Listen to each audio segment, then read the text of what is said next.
When I was at school, all that could be recommended was that I would enter banking. But this was the 60s and it was a time of aerospace travel.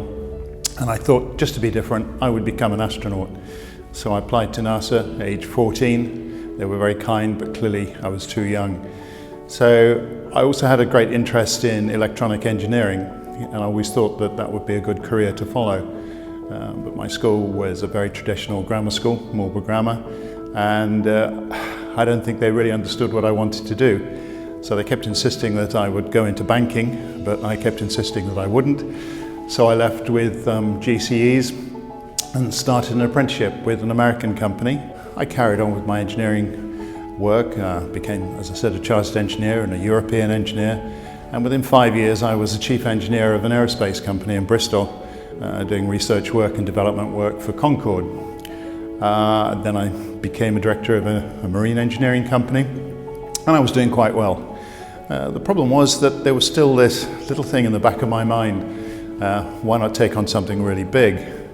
And I came to London, and the idea was, well, you know what?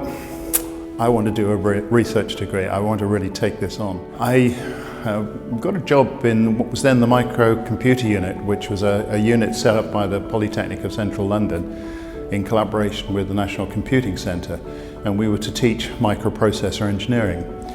I was lucky enough to get a role there, and part of the deal was I could have a day off, I think a week for consultancy, or I could do a research degree. And of course, guess what I chose? I wanted to do a research degree. So here we are, because of the support from PCL. Over a period of about 10 years, I got a master's degree, a doctorate, got fantastic experience, and my career then took me to places that I would never have thought. I joined Ferranti International, a well-known British electronic company. From there I went on to work for a startup organisation. Then I moved to the Metropolitan Police, which is in the public sector, which is quite a change from going from innovation in the private sector with venture capital to now suddenly working in the largest law enforcement organisation in the United Kingdom.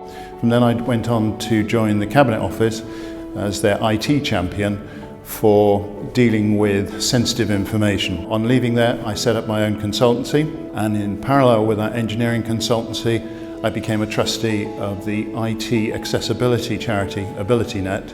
It was about how to use IT to improve the lives of people who were disabled. It was quite refreshing to be able to do something where you're not worried so much about your career, you're not so worried about making money. What you're worried about, or what I was worried about, was making a difference, a positive difference for the people that we supported.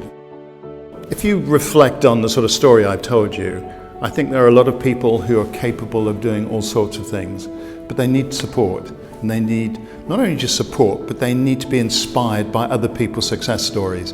And I think these awards show what is possible, not just academically what is possible, but with a push in the right direction, with a strong self-motivation. All manner of things are achievable. And I think that's what this award, or these awards, set out to show, that, come on, if you're coming to study, not only study, but use those qualifications and that experience to make a difference afterwards, and everything will then just fall into place.